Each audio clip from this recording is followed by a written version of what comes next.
Hello and welcome to The World This Week with me, Gavin Lee, live in Paris every week with a panel of distinguished correspondents discussing the biggest events of the past 7 days. In a week that's seen Israel attempt a new plan to distribute food in Gaza, bypassing the UN and using American private contractors known as the Gaza Humanitarian Fund. The result, it was suspended on day one after looting, chaos and security measures were overwhelmed by desperate crowds. Meanwhile, the once steadfast support of Israel's key allies has seen a diplomatic erosion, private outrage turning to public condemnation. Strikes in Gaza go beyond what is necessary to fight Hamas. It's been a week that's seen a French doctor, Joël Lesquarnec, thought to be the country's most prolific paedophile, sentenced to a further 20 years in jail. He's already in prison for other crimes. The 74-year-old former surgeon admitted abusing almost 300 people. Many were children under sedation in hospital who didn't know they'd been assaulted until they were told by police. Advocacy groups said that it exposed serious failings of French health authorities, accusing them of not caring to act when first made aware of his conviction for downloading images of child rape 2 decades previously. Imprisonment with no chance of release. That's what this guy deserves. There are 299 victims here, and how many more will step forward? It's been a week that Elon Musk said goodbye to the Trump administration and left his role at the White House. The world's richest man said his time had come to an end at the Department of Government Efficiency just days after his public critique of Trump's so-called big, beautiful tax bill, calling it too expensive and undermining the point of Doge. Washington insiders said it was his time, quoting sources saying he'd been seen as a bit of a nuisance in Trump's inner circle. White House officials tell reporters he was, quote, offboarded Wednesday night. Grok, what does offboarded mean? There you go, the process of formally ending an individual's relationship with an organisation, according to HR and IT terms. Well, it was a week that also created an inadvertent legacy moment for Emmanuel Macron on manoeuvres in Southeast Asia, a moment likely to be included in every future look back at the president's career, a push in the face from the First Lady. Pay no attention to the couple behind the plane's curtain. Play fighting, said the president. We're going to take a closer look at what's been dubbed le slap. Video can be made to say a lot of nonsense. In these 3 videos, I picked up a tissue, shook someone's hand, and just joked around with my wife, as we often do. For me, it's been 3 weeks. If you look at the French president's international schedule, from Kyiv to Tirana to Hanoi, there are people who have watched videos and think that I shared a bag of cocaine, that I had a one-on-one with a Turkish president, and that right now I'm having a fight with my wife. None of that is true, yet those 3 videos are real, so everyone needs to calm down and to focus on the real news. Well, let's introduce the panel tonight. Elisabeth Pinault, long-time Reuters correspondent covering the Élysée Palace and Matignon. Great to have you here. Elisabeth, the offices, of course, of the French President and the French Prime Minister. What a week to have your insight, Elisabeth. You're not a boxing commentator, are you? Given what's just happened in the past few days as well, it could be quite useful, some mixed martial arts ability. Just talk us through how quickly you found out and how quickly you were asked to say, this is urgent, this has gone way off schedule. Well, straight away, as soon as the very first second of his tour, all the embassies and Macron's team had been working for this tour for months, for years maybe, and at the very first second, this image ruined everything. It went viral on the social media very quickly. This happened during the night, Paris time. But very quickly we knew we had to write something. Nothing happened in a way. What could we say? But when in Hanoi, of course, the journalists asked the Élysée what happened, and at first Élysée said, well, nothing happened. They didn't even know we had images. What's going on? And then they did a proper sentence saying that they were just joking. So there was an official statement, and at this stage we wrote something at Reuters, and everybody wrote something like Élysée is playing down what happened, and then of course it ruined the beginning of the tour, and then the couple tried to correct it. We don't know exactly what happened, and I'm not sure we will know exactly what was going on really, but they tried to correct it by joking talking to each other. They did a little walk in Hanoi at night, even without press, saying that the couple was okay. And Macron gave a long answer saying that it was fake news and that the Russian and all the fake news people were trying again to say wrong things on the social media. But it was a bad episode for Élysée, quite typical of the time we are in, and also about this couple who has been observed from the very first second, because they have a difference of age, and Brigitte Macron and Emmanuel Macron have been there is an interest in this couple from the very beginning. Well, I see media outlets and newspapers have brought in lip-reading experts as well to try and decipher that conversation. We're going to try and decipher what was going on to our best ability tonight. But let's face it, I think the end of career moment, that's going to be on all of the kind of bloopers, the reels of your legacy, isn't it, for Mr. Macron? Well, I think it's an image that will remain, but well, afterwards, of course, there was a long tour with many other messages, 26 billion contracts deals. So he tried to talk about something else. But it's true that it's an image that will remain from the Macron couple about this that will remain worldwide. What won't really happen. Great to have you on board, Elizabeth. Also, the author of Le Vestiaire de Politique, the political locker room, exploring the role of French fashion in politics. Let's also bring in Laura Keali, defence correspondent for Political Europe. Great to have you on the programme, Laura.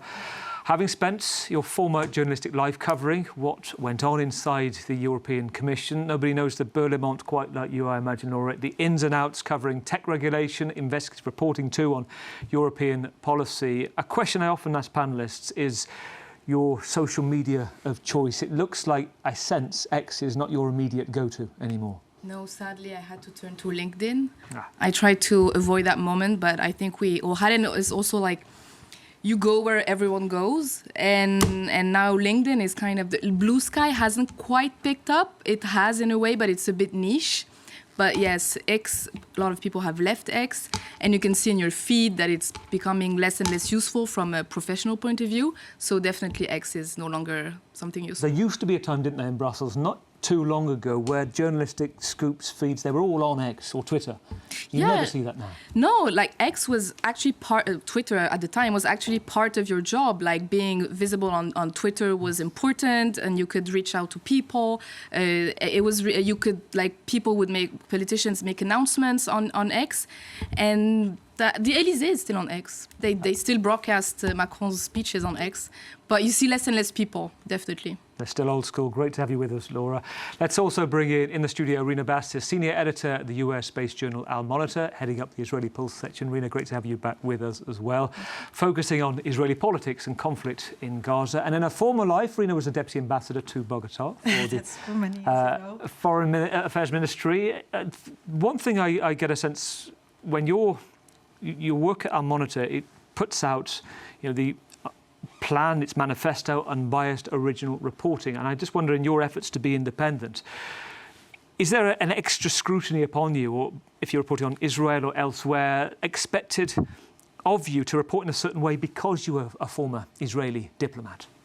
No, I think my diplomatic career has been many, many years ago. And since then, I worked many years also as a correspondent for the Israeli public radio, which is more or less the equivalent of either the BBC or France Inter. So many years of journalism behind me. But it's true that Al Monitor is really putting the emphasis on we are an independent media. We have teams across the Middle East because that's our speciality. So we have journalists in Israel, of course, but we have also in several Gulf countries, in Egypt, in Jordan, in Morocco, in all over the place. I think that's extremely unique. There are very, very few media who have under the same roof Arab journalists, Palestinian journalists also, and Israeli journalists. That's extremely rare, and that has been the case ever since Al Monitor was established some 12 years ago. And probably extremely rare and unique to have a diplomatic background, to kind of get into their heads in a way that perhaps in other fields of journalism not everybody can. Well, I hope it gives me some some edge.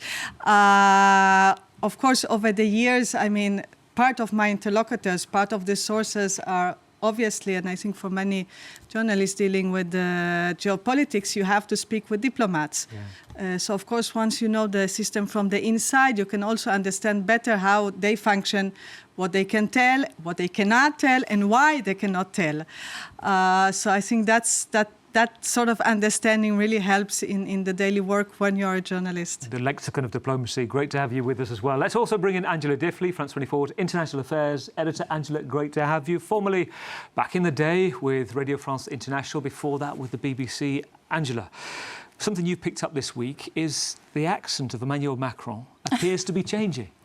Yeah, I certainly thought so, and I think maybe some other people have too. When you listen to that speech in Singapore, where he was talking about a lot of serious things, the French accent-speaking English was really heavy. And it wasn't like that before. He made a much bigger effort to get his R's right and his the sounds, famously difficult sounds for French people, And here he was laying on the instead of the, and contrarie instead of contrary or whatever, And I don't know if he has just decided, I won't try too hard, or if, I remember when I first arrived in France, sitting next to numerous people at dinner parties saying, is it true that it's really attractive for French people to keep their accent when they're speaking English? I don't know what's going on. You might know better. And am I the only person who seems to think it's changed? Well, I haven't noticed that much, really, but maybe it's because I'm French. You were not ignoring. Yes. I did notice today specifically. Yes, today. Maybe he was tired. He is tired. Exactly. Maybe he was tired. Sometimes he's tired now. He was not 7 years ago, but now, 7 years after, he is. But at the same time, it can be, you're right, it can be just that he said, well, I'm French, and I'm not speaking French. I'm speaking English, but with French accent, because France is important, and in this part of the world, and etc. And maybe somebody told him that. I don't know, but I can ask. Very interesting. It's not a bad thing. I just wondered what motivated it. But it's true that he could have chosen simply to speak French. I mean, leaders do it's that not a criticism. when they are in the UN. No, but it's a good point, because I remember we were watching back earlier this week, back in 2019, when President Macron was speaking about Southeast Asia. His English was far more broken. He's definitely developed his ability in English, and I wonder if he's adding that French flair in a way that I had a producer in Brussels. When I used to ask him to voice things, he spoke perfect English with almost an accented English. He'd say, do you want me to do it in a really French way? Make it really flamboyant. So, you can play with it, can't you? But here at the Shangri-La, he had to speak English to be understood by everybody, for sure, because he did most of his speeches in French this week. But here at the Shangri-La, it really had to be understood as a French leader by everybody. So yes. Yeah. Okay. Well, maybe we'll never decide for it. Maybe we should ask. I can ask about this this French accent. Voilà. Okay. Well, let's first begin in Gaza. On Tuesday, Israel's government rolled out its plan to distribute food in the Strip to bypass the UN using a newly created US-Israeli Gaza Humanitarian Fund, the GHF, using private contractors in the south and centre of the Strip. Benjamin Netanyahu said the GHF could get food to Gazans without Hamas taking control of it. It was both started and suspended on the same day. The teams distributing the food cited riots and chaotic conditions. The boss, Jake Wood, quit, saying it was impossible to carry out the plan while adhering to the principles of humanity, neutrality, impartiality and independence. 24 hours later, the UN's World Food Programme said, quote, hordes of hungry people had broken into the supply warehouse, looting flour, cartons of food, gunshots fired. 2 people were killed. The WFP said the humanitarian situation had now completely spiralled out of control. And then also on Wednesday, the Israeli Prime Minister confirmed that the IDF's airstrike on the European hospital in Han Yunis 2 weeks previously had assassinated the latest Islamist leader, Mohammed Sinwar of Hamas, but continued killing of civilians was losing Israel its steadfast support from allies. The UK, France, Canada threatening sanctions. Spain's Prime Minister called Israel a genocidal state. And this week, Germany's new Chancellor said its actions are no longer justified. I will now say it a little more clearly. What the Israeli army is doing in the Gaza Strip now, frankly, well, I no longer understand what the goal is. To involve the civilian population in such a way, as has increasingly been the case in recent days, can no longer be justified as a fight against the terrorism of Hamas. Laura, let's begin with you on the ebbing away of vocal support from Israel's allies. Ursula von der Leyen talked about this week what she called abhorrent, and that's in EU language. You know, these are calculated, calibrated words, carefully used, and also the voice of Friedrich Merz there. Germany, bear in mind, has sold a third of Israel's arms in the past 4 years, and suddenly now deciding whether to reassess in light of the humanitarian situation. Germany's position is really a turning point, because countries such as Spain or Ireland or Sweden, it had been a few weeks, if not months, that they had been especially critical of the war on Gaza. But Germany has been siding with Israel since the beginning, and now they're even saying this is no longer self-defense. It's not acceptable. As you said, they're rethinking arms sales. And Ursula von der Leyen, she spoke after the Chancellor Merz. Usually she speaks after Berlin, but still, she still has weight. So this is really turning much more even than France or the UK, who had been kind of criticizing more and more, and the fact that Merz is from the CDU, so the Conservatives, is even more important, because again, the socialists, even under Olaf Scholz, could sometimes say, it's too much, we don't accept, blah, blah, blah. But the German Conservatives criticizing Israel, this is really, really a turning point. And it's off the back of a recent visit from Friedrich Merz, to which Benjamin Netanyahu was kind of realigning the narrative afterwards, saying that when he came here, he understood that Hamas's equivalent, he said, attributing it to Merz, was like the Nazis, understands our position here. This is calibrating that and saying, well, up to a point. Yeah, exactly. The German government is saying, we don't accept this. Now we'll see if there will actually be actions or sanctions or stopping arms sales, etc. But for now, the words are very severe. Angela, you've been looking at President Macron's, the end of his tour, the words that he's been using, and that's got him into trouble. Certainly a response, a real war of words now with the Israeli government. Yeah, although I think, what all of these leaders are saying is very much informed by what public opinion is pushing upon them. And that public opinion is very much informed by what's on our television screens. I think it is astonishing how Israel appears to have resigned itself to completely losing the communications war on this, and its decision at the beginning not to let independent journalists into Gaza. It said it was a security risk. It is true that sometimes journalists are taken hostage, and that really does create complications. Most journalists were very angry about it. That leaves a bit of a vacuum, some very brave Palestinian journalists, but it has to be said that Palestinian journalists are operating under terrifying conditions, Israeli bombs, but also they are not able to give a full picture of what is going on. They are subject to the rule of violent authorities. Their families could suffer problems if they give a full round picture. And so the result is agonizing pictures, and it's very difficult for us to know what else is going on. Also, I think the Israelis themselves, if you look at apparently mainstream Israeli media, are not covering what is going on in Gaza, so I hear, properly. They're not showing those pictures. That, again, often happens in a war. You do not give your own country people much of a realistic picture of what is going on. It's true that Israelis have access to internet, but, there's a language barrier, and, people don't always make the effort. So on every front, the Israelis themselves don't appear to be fully informed of what is going on, and what impact is that having on their attitude to their government. And around the world, we are probably not getting a full picture. We are not also getting a full picture of Hamas, to what extent there is human shields going on. We know that in 2014 it was established that it did happen. This idea of aid being stolen, we don't know. We don't know. We have two versions. We have the Israelis and armies lies and government lies in wars. So we have two versions. The Israeli government saying a lot of it's getting stolen, humanitarian agencies saying not very much of it is. We don't know. And at some point in a normal war, you would look at the suffering of your own people and make a decision about how much further to go on. And that question isn't really being asked of Hamas. It's the communications around this are...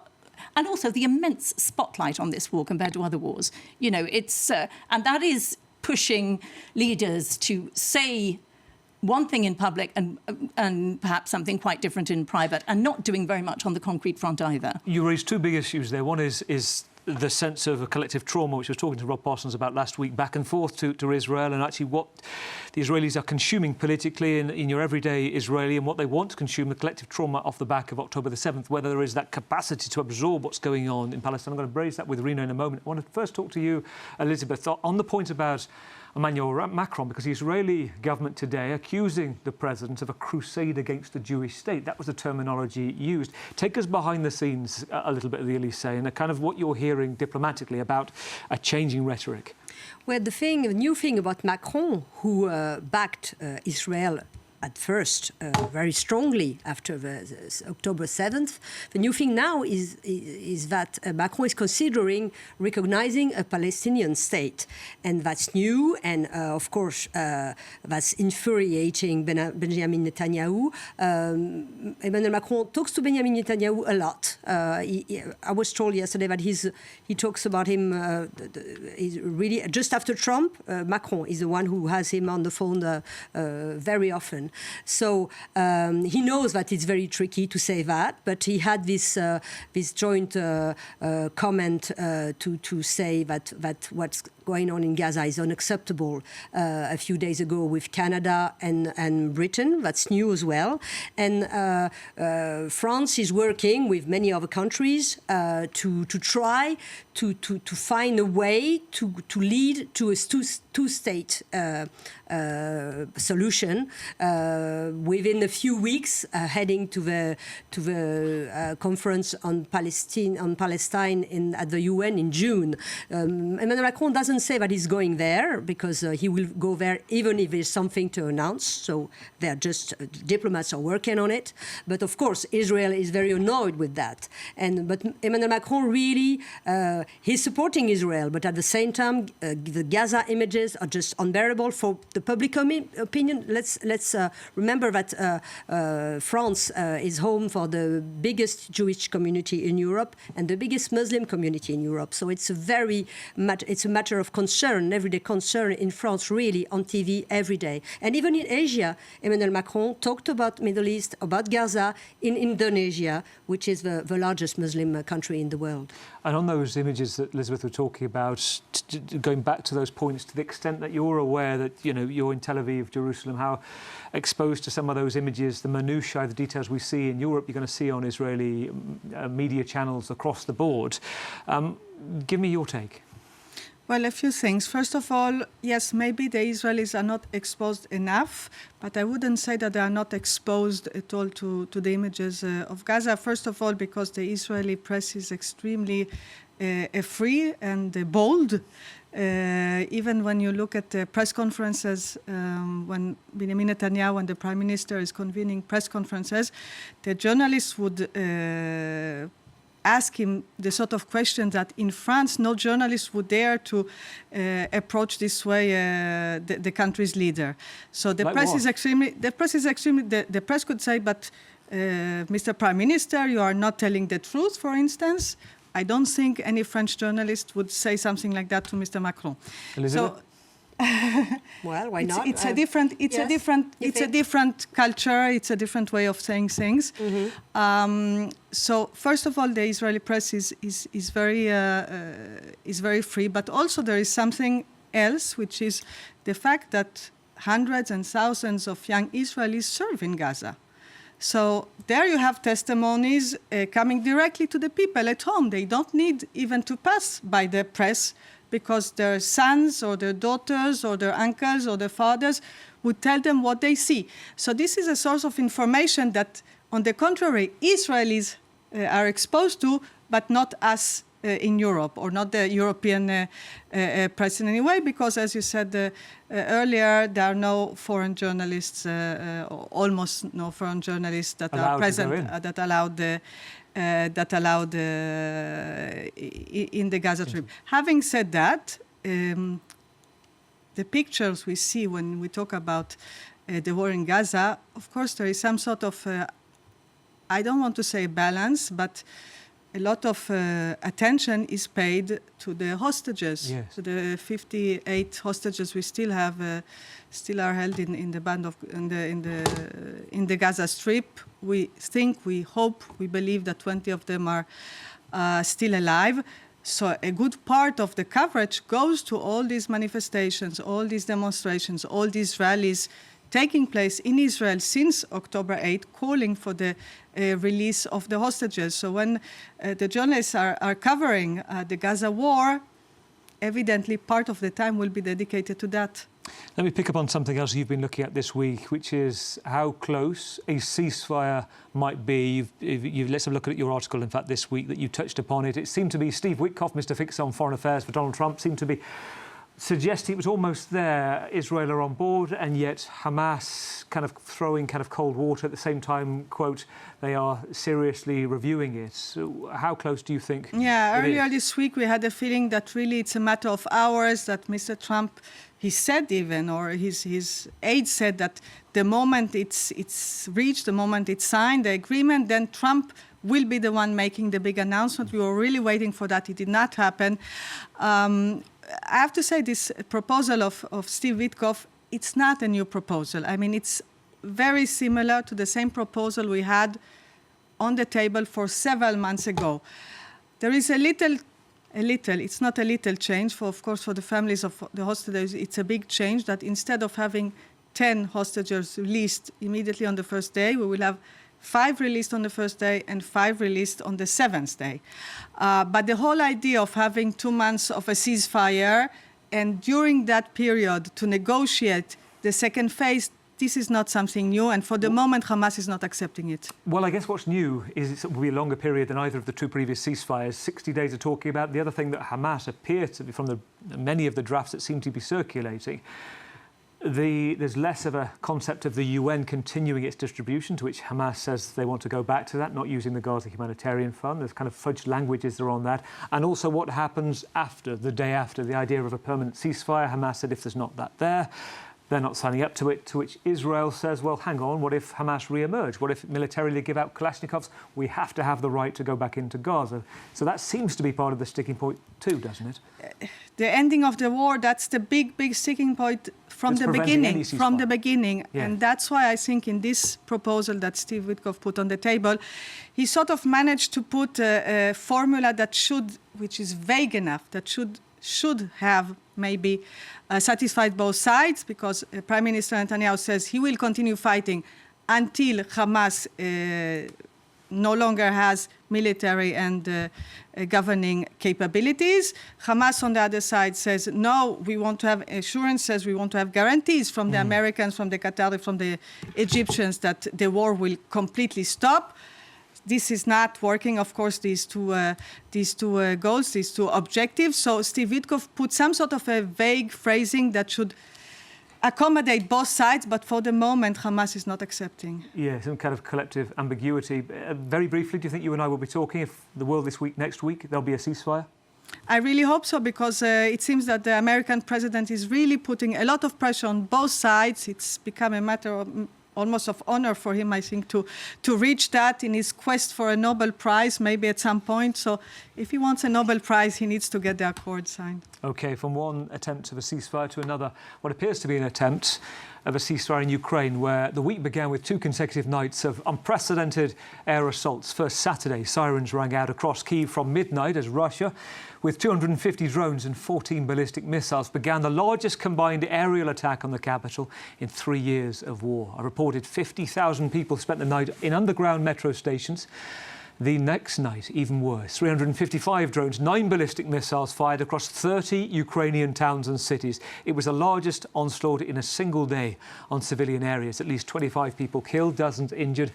Russia's claim is it hit military targets. Well, within hours, President Trump gave his view. It was a rare rebuke. He called Putin crazy on social media and again to reporters on the runway in front of Air Force One, a tamer version of the same thing.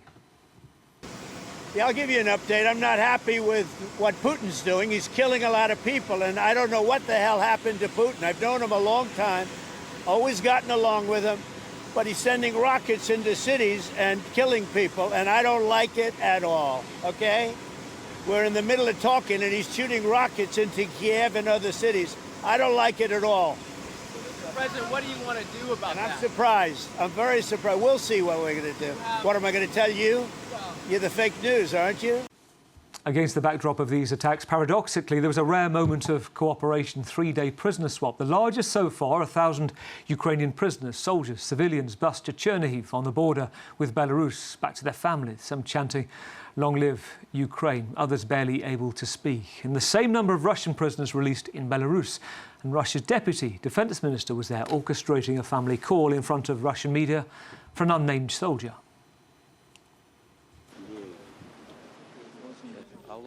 Hello, Natasha. We've been exchanged. Everything is normal. Well, do not worry. Everything is okay. Well, let's go back to you and start again with Germany. The Chancellor making headlines for a very different shift to his predecessor regards to Ukraine. Yeah, there are hopes that Germany could deliver the long-range cruise missiles known as Taurus. First, he said that there would be no limit to the range that Ukrainians could hit with the weapons that they have. And then there is this potential change about the Taurus missiles. Germany also announced a 5 billion package to Ukraine with long-term arms-making cooperation on top of potential donations. So, yes. What difference could it make, lifting the restrictions on long-range weapons? Honestly, not that much. Really? That's kind of what military experts have been saying, is that it's a nice to have, but that's not what could tip the balance in favor of Ukraine, because the problem is more about Russia has more people, has production apparatus that produces much more. So Russia has more means to last. That's kind of the problem.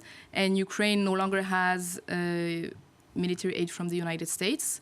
So that's the difference between the two. It's not about, I mean, it's always useful, but that's not what would help Ukraine win the war. So it's the ability to hit further installations that are creating perhaps the factories for drones, for the missiles, but as you say, it helps with defense, but it's not helping to reshape and they don't have enough missiles. I mean, we don't know the exact numbers because obviously that's part of the strategic ambiguity, but they don't have as many as Russia. That's the problem also. It's mass. They don't have as many weapons.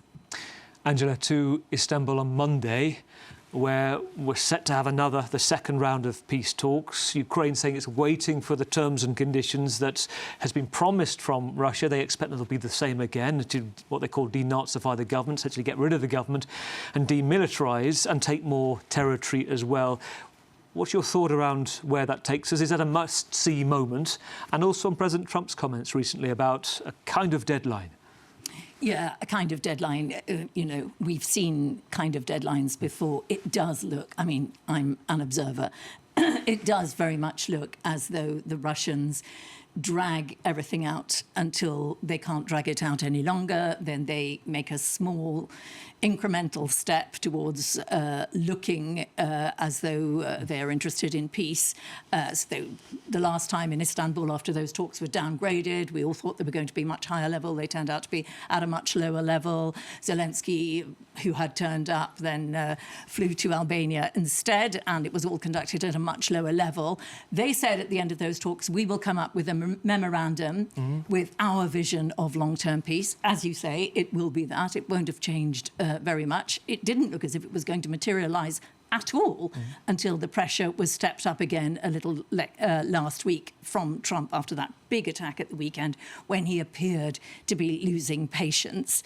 So now we have this meeting on Monday, but a lot of military analysts looking at what's going on at the ground say it is very clear that the Russians are preparing a summer offensive, and it looks like this is all foot-dragging. To use a crude term, that this is softening up, ready for it. Elizabeth, there's an odd deja vu here, isn't there? Because it was the start of this month that we heard of this 2-hour conversation between President Trump and Putin. Rewind 3 years. There was a 2-hour, 10-minute conversation reported, kind of similar terms of dialogue with President Macron and President Putin after the war had broke out, where they were kind of, let's just use the term I heard, which is this: I'm ready for dialogue, I'm ready to sit down with the Ukrainians, and yet here we are all that time on. Well, the problem here is Putin from the very beginning. Macron at first tried to speak to him. He did for several months even, and he got nothing.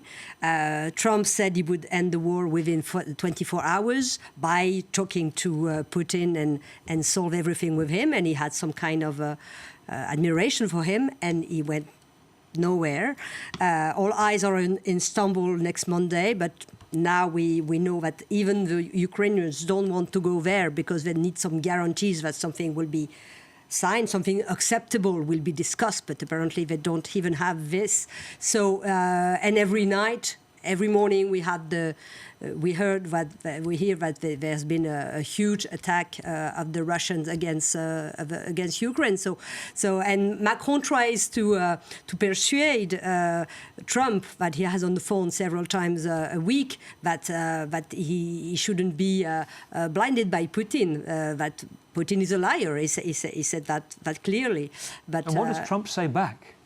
Well, Trump says he's not very clear himself, because he says he had him on the phone, and he said he doesn't seem to know how to handle things really, and of course he's unpredictable. He changes his way of taking the problem, but the problem is Putin from the very first. If Putin doesn't want to do a single effort, it can lead nowhere, really. Strikes me, and be interesting whether there's a view on this, and you're hearing anything different from the Elysee. Jeffrey Goldberg, the Atlantic editor behind Signalgate, that story that fell onto his lap, the scoop of the year being in that Signalgate group chat while there was a bombing of Yemen. Now, he spoke about being invited to meet President Trump and saying, after all of the hostility on social media and on TV, he was nice as pie, he was charming in person.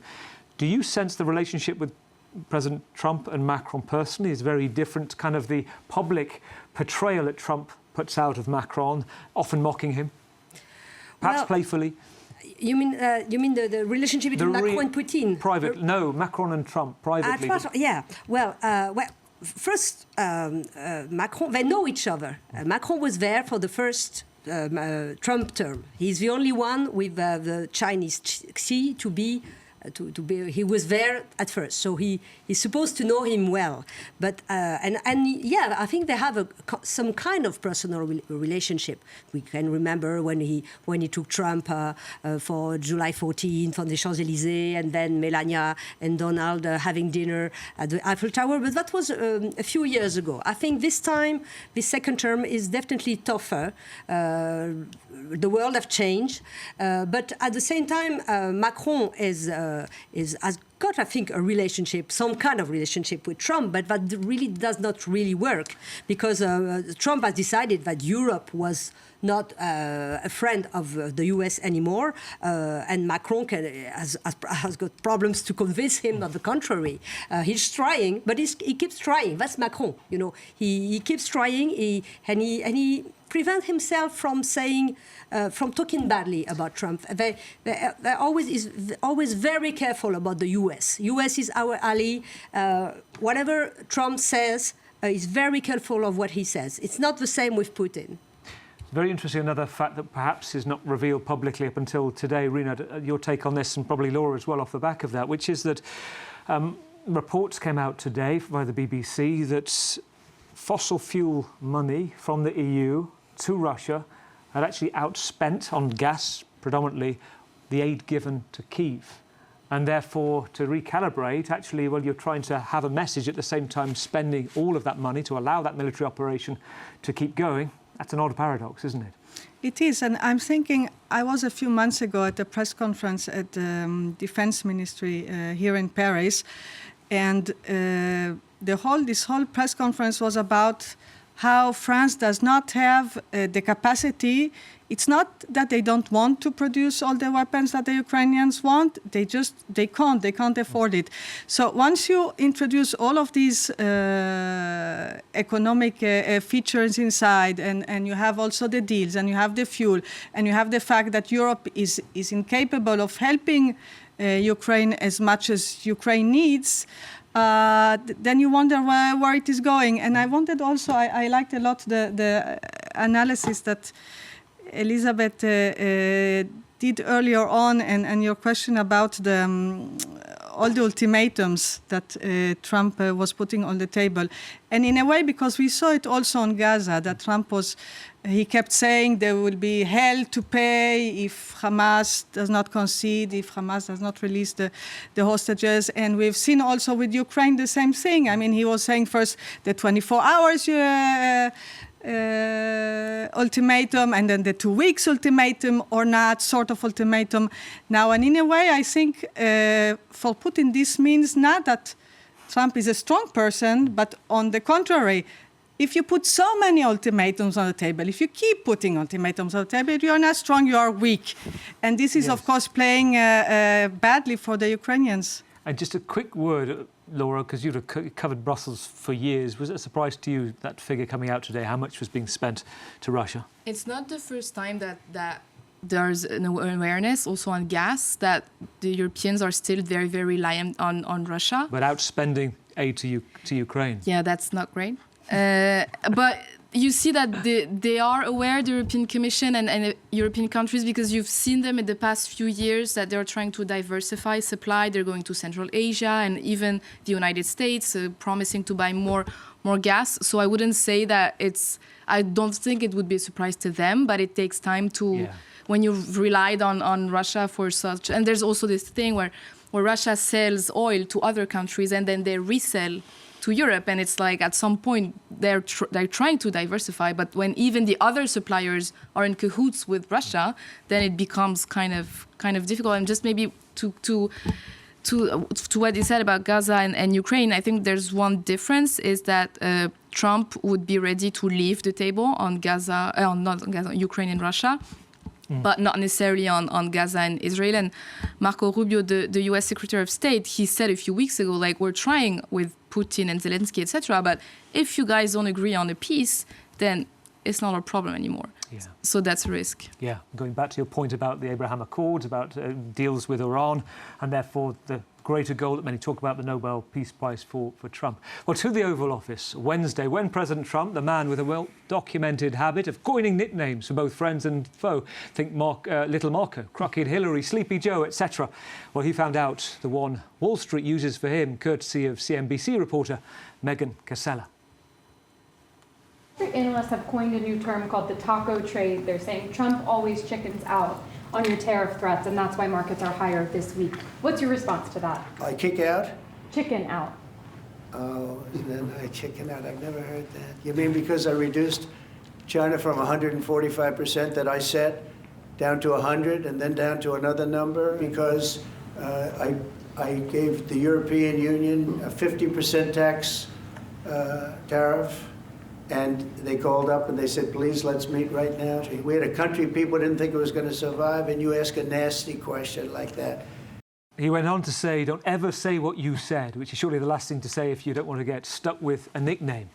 This week also saw the Court of International Trade temporarily block large chunks of President Trump's signature tariff plan, the one he launched in the Rose Garden when he read through a list of the worst offending countries and matched the import duties to the unfairness level his team thought it justified. The ban, since temporarily lifted, will be fought out in the courts. Then on Wednesday, Elon Musk unceremoniously quit his advisory role to the president after 129 days, a conscious uncoupling, 1 day short of the limit imposed on special government employees, leaving those DOJ, the Department of Government Efficiency, with this announcement on X. Nothing to see here. My scheduled time is over. We are expecting later this evening a press conference both with Elon Musk and President Trump. We'll bring you that as it happens. But just before he went, he took a polite pop at President Trump's self-titled big, beautiful bill for tax cuts for families and businesses. Critics say Trump's plan will significantly increase national debt, and Musk appeared to agree. So, I was disappointed to see the massive spending bill, frankly. Which increases the budget deficit, not just decrease it, and undermines the work that the DOJ team is doing. I actually thought that when this big, beautiful bill came along. I mean, everything he's done on DOJ gets wiped out in the first year. I think a bill can be big or it can be beautiful, but I don't know if it can be both. My personal opinion. OK, let's start with you, Angela. Let's start with Taco Trump. It's going to stick, isn't it? Yeah. Definitely. And, whilst you could say for his foreign policy, this characteristic unpredictability can sometimes be useful. Not always, but occasionally it's useful. The trouble is, once we all know he operates like that, it's much less effective. But it's never been that effective when you're talking about Wall Street and money markets, which is where this term was coined. Uncertainty, we all know, they don't like it. And he does blink when particularly the bond markets are showing signs of distress. So, yes, it will stick. In terms of the Elon Musk thing, you really get the impression he used Musk, really, to do a lot of difficult work, make a mess of it or not. Again, the spaghetti thing, see what sticks, see what doesn't. And when it's not working out anymore, we will go our separate ways. And it does look like, yes, Elon Musk got some stuff out of it. He has regulations into some of his operations, have now, regulatory boards have now disappeared, or they're not looking at stuff that might have been inconvenient for him. He did get a few upsides to it. But broadly, we all know Tesla is in huge trouble, and that, I think, will last. They'll have to find a new name and do something very drastic. So I think he came off worse out of it. I'm going to mention Elon a bit more in a moment because there's a few factors to talk about with Elon. One of the issues I want to talk about with you, Elizabeth, is this tariff plan. The Rose Garden moment seems to be kind of up in the air. The idea the courts had said that this is overstretched to some degree, that the president does have right to deliver what he set out. It's no surprise to people that he was going to bring in tariffs, let's face it, that's what he said. But the fact that it's now on pause, and we go back to what Angela was talking about, which is this kind of Taco mentality. He'd prefer to say the wild man theory. This book's been written about this, that he's unpredictable, not a chicken, that he could go anywhere. And I just wonder to which this is now to Europe's advantage, that the tariffs are kind of being controlled to an extent or being overseen by the courts. Well, Europe tried to stay calm, which is not easy because it is unpredictable and economy hate that. But what I noticed is that, Europe is especially calm. They don't respond whatever he says. He said last week that it would be 50%, just a nightmare for luxury, champagne, brandy, everything in France. But Macron did not, react. They just let Brussels pick up the phone and talk to the counterpart, the trade counterpart in Washington. Then Trump went back. So on the whole, Europe tried to be clever and not to react every time and try to negotiate. The next step, I think, is July the 9th. That's the next deadline for tariff for Europe. So they try to negotiate, to try to have something from him.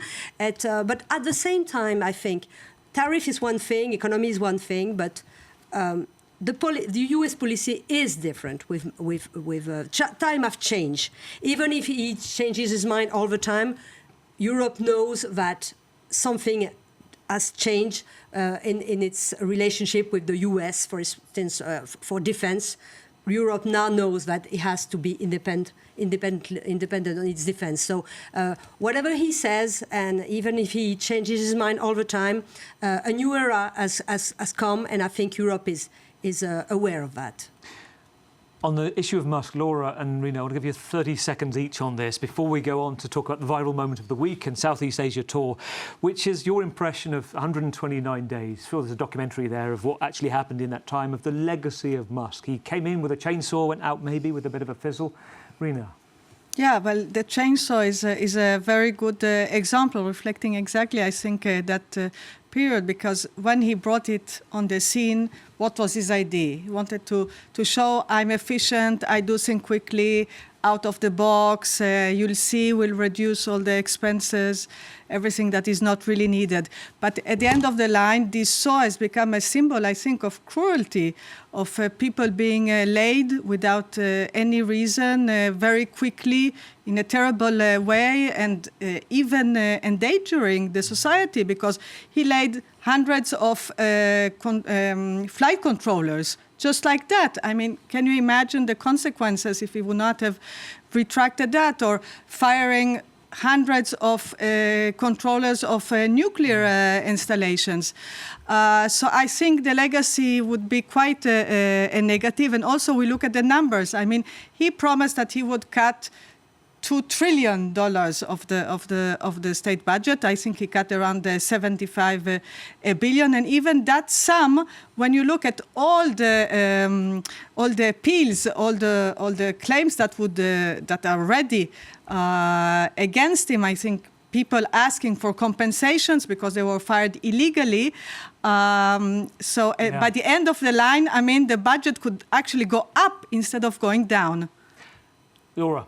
Yeah, it started a few months ago as like a win-win relationship where Musk would bring Trump voters and Trump would bring Musk like the ear of the President of the United States. And now a few months later, the MAGA base, like the Steve Bannon, etc., they treat Musk as like a globalist, so like the enemy. So with the voters, he's not even popular. And Musk's business has suffered a lot from the association with Trump. So now it's kind of a lose-lose relationship. OK, so let's reverse to the end of the programme, go back to the beginning where we started. A quick word on what is clearly the viral moment of the week, overshadowing the Southeast Asia tour. Just impressions on Macron. I want to get Angela and Laura first. Gen Z might call it casual Pookie talk, which is kind of like friendly banter between them. Is this going to haunt him for a while to try and get what happened?